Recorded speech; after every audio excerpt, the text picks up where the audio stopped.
प्रिय आत्मन, कल हमारे संतोष मिश्र जी IAS हैं, संभवतः दक्षिण भारत में पदस्थ हैं। सभी लोग परिचित हैं उनसे।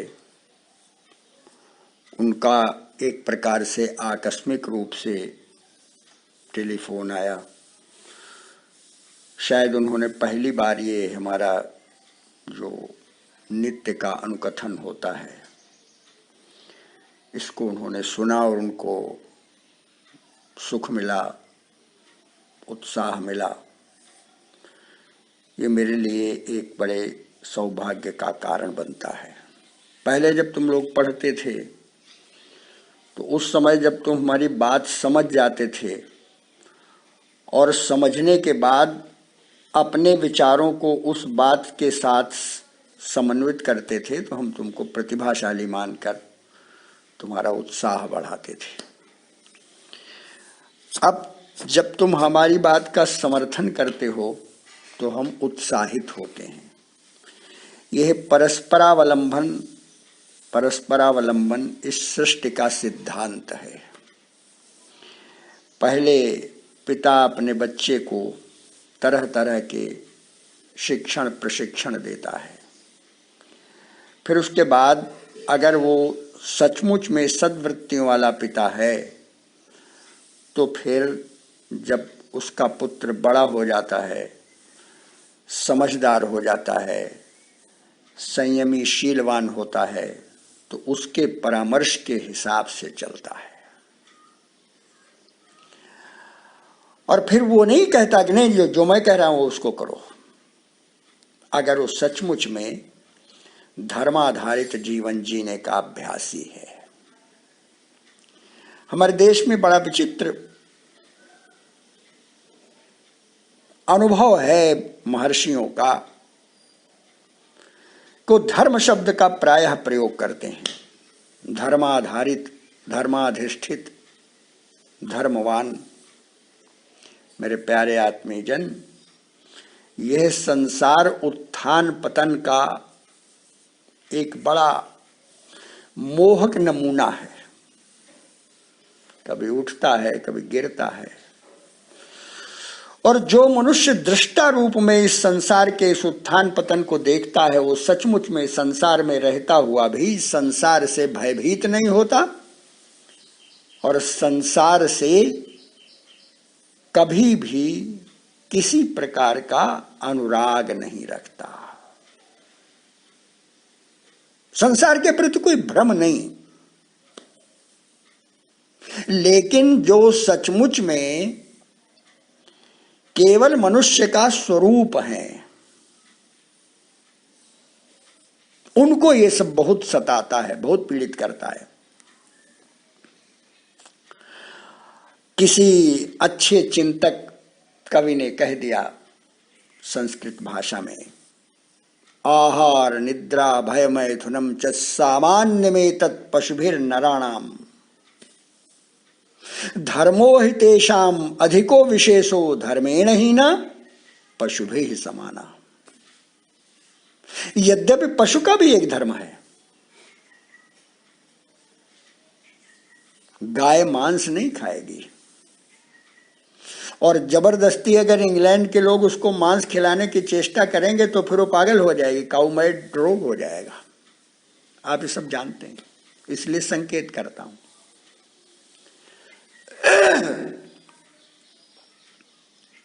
तो जिस देश में हम रह रहे हैं, जिस धर्म भूमि पर हमारा अवतरण हुआ है, हम सब लोग कहते हैं हमारा जन्म हुआ है। और अगर हम परमात्मा का अंश हैं तो परमात्मा अवतरित होता तो हम भी अवतरित होते।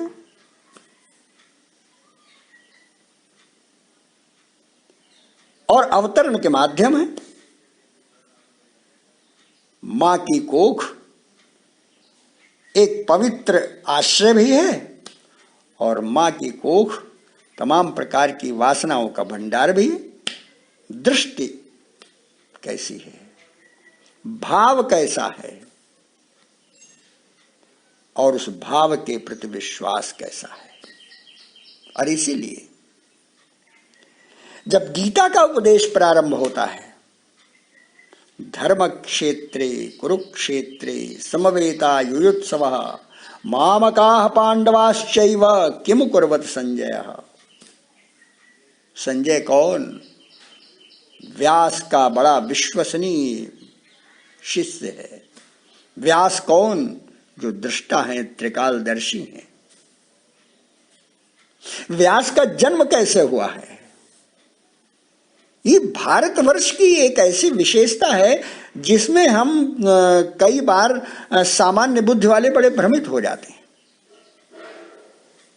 और इसलिए मैं प्रायः इस बात को दोहराया करता हूं कि जिस भारत भूमि पर हम जन्मे हैं, हम अवतरित हुए हैं, हम आए हैं, उस भारत भूमि के महत्व को अगर हमने नहीं समझा, और केवल भूमि के महत्व को नहीं, भारतीय जीवन दर्शन का जो भाव है उसको नहीं समझा, तो फिर बड़ा मुश्किल हो जाता है। तो मैंने बताया कि संसार में उत्थान पतन होता रहता है, तो भाषा का भी उत्थान पतन होता है, शब्दों का भी उत्थान पतन होता है। इसके लिए एक भाषा विज्ञान बना दिया गया। पहले व्याकरण था। व्याकरण कहते थे कि ये उस वेद पुरुष का जो वेदांग है, मुख है, व्याकरण मुख है। ज्योतिष आंखें हैं उसकी, शिक्षा नासिका है, छंद उसके पैर है। तो अब ये बड़े अद्भुत ढंग से हमारे ऋषियों ने जो प्रस्तुतिकरण किया, अब वो हम समझ में नहीं पा रहे हैं, हमारी समझ में नहीं आ रहा। क्यों नहीं आ रहा? क्योंकि धर्माधारित हमारा जीवन भंग हो गया। जैसे शब्दों के उत्थान पतन होते हैं, वैसे भावों के भी होते हैं, वैसे विचार भी उत्थित और पतित होते हैं। इसलिए मेरे आत्मीजन, ये धर्म क्या हो गया? कहा राजनीति में धर्म का प्रवेश नहीं होना चाहिए। खूब चर्चाएं होती हैं। चर्चा करने के लिए तो मनुष्य स्वतंत्र है, चाहे जैसा हो। हमारे गांव में आइए, आप पढ़े लिखे नहीं है, ऐसी ऐसी चर्चाएं करते हैं, या तो आप हंसेंगे और या आप उठकर चल देंगे। खूब चर्चा करें। मनुष्य को मिला ही इस प्रकार का मस्तिष्क। तो उन्होंने कहा कि धर्म का प्रवेश राजनीति में नहीं होना चाहिए, धार्मिक शिक्षा विद्यालयों में नहीं दी जानी चाहिए। जो प्रशासनिक क्षेत्र में है, धर्म से दूर रहें। तो पूरा का पूरा भारतवर्ष अधार्मिक हो गया, अधार्मिक हो गया। और जब ये अधार्मिक हो गया तो धर्म में तो क्या है? ये तो अभ्युदय निश्रेयस सिद्धि सधर्म। तो न अभ्युदय हुआ न निश्रेयस की प्राप्ति हुई।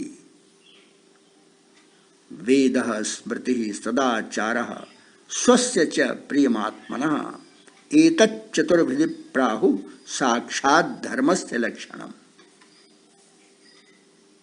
अब ये तो कुछ मालूम नहीं। हमारे यहां धर्म को सन्मार्ग का प्रथम उपदेश कहा गया है। उन्नति के नियम धर्म में है। संयम और नियम का पालन, संस्कार और उन संस्कारों को संस्कृति में परिवर्तित करना, यह धर्म का आधार है। हमारे यहां धर्म की व्याख्याएं हैं। लेकिन संयम, संस्कार, विकास, संयम, संस्कार, अभ्युदय, निशेष, इस पर कोई चर्चा नहीं हुई।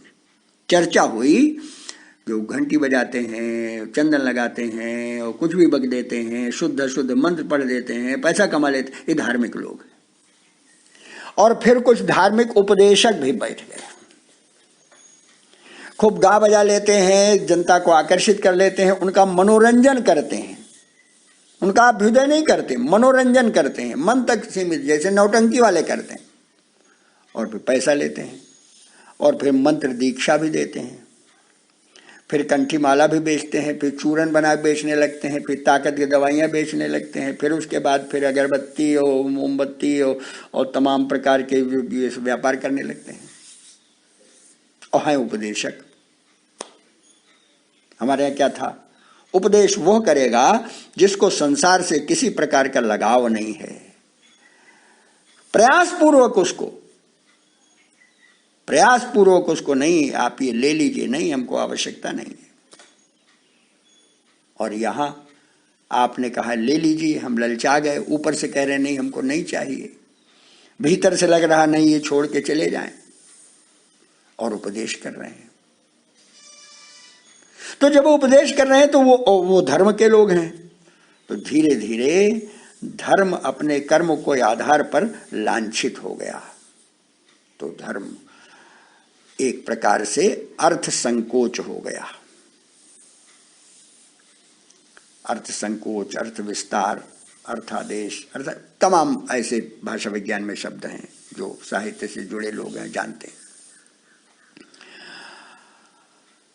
अब प्रश्न उठता है कि हम इतने दिन से आपके साथ जुड़े हुए हैं और एक ही चीज का प्रयास करते रहते हैं कि आप सन्मार्ग से उतरें ना। सन्मार्ग क्या है? जो धर्माधारित जीवन जीने की प्रेरणा देता है। अब सीधी सी बात यह है कि आप सभी जानते हैं कि एक अध्यापक ने आपको परीक्षा के कक्ष में नकल करा दिया, थोड़ी देर के लिए आपको बड़ी खुशी हुई, क्या हमारा नंबर बढ़ गया, और जब बाहर आप निकलते हैं ना तो उस शिक्षक को क्या कहते हैं, उसने हमको बता दिया। और जो सख्त रहता है, कड़ा रहता है, उससे आप भयभीत तो रहते हैं लेकिन आपके मन में श्रद्धा पलती रहती है, अगर सचमुच में भारतवर्ष के नागरिक हैं आप, तो अगर मनुष्य हैं तो भीतर से आप जानते हैं अच्छा ये है। और इसलिए गांव गली में भी लोग कहते हैं भैया धर्म की बात कहो। धर्म यहां के रोम रोम में प्रसरित होने वाली चीज, तो धर्म एक जगह संकुचित कर दी गई, मंदिर में, मठों में और मियाँ लोगों के मस्जिदों में, तो तरह तरह के। इसलिए मेरे प्यारे आत्मीजन, यह समय बड़ा गंभीर समय है। अभी कुछ लखनऊ के लोगों ने बहुत सारी चीजें की हो, कहीं ऐसा हो जब प्राइवेटाइजेशन हो रहा है और अब तो ऐसा लगता है कि हमको अपने लिए अपने संसाधन जुटाने पड़ेंगे। अरे कौन सी बड़ी बात हो गई, आप अपने लिए अपने संसाधन नहीं जुटा सकते तो किसके लिए जुटाएंगे आप कहीं किसी कॉलेज में, जो एडेड स्कूल है, एडेड कॉलेज है, वहां पर पढ़ा रहे हैं, सरकार आपको तनख्वाह दे रही है, आप बैठे बैठे उस तनख्वाह का उपभोग कर रहे हैं, ये क्या धर्माधारी जीवन है? किसान खटने जा रहा है खेत में और जुताई कर रहा है और पीड़ित हो रहा है, परेशान हो, और उसके बाद फसल उसकी नष्ट हो जाती है, और उसके बाद लोग आते हैं कि नहीं साहब तुम्हारी फसल कम मिलेगी, उसके बाद उसको पैसा नहीं देते, बेईमानी करते हैं। तो किसान धर्म पर आधारित होकर मर रहा है और आप अधर्म पर रहकर जीवित रहने की ये आपका जीवन है क्या? यह कुरुक्षेत्र की वही स्थिति नहीं पैदा कर रहा है जो किसी समय में श्री कृष्ण के जमाने में हुई थी? आप विचार तो करें।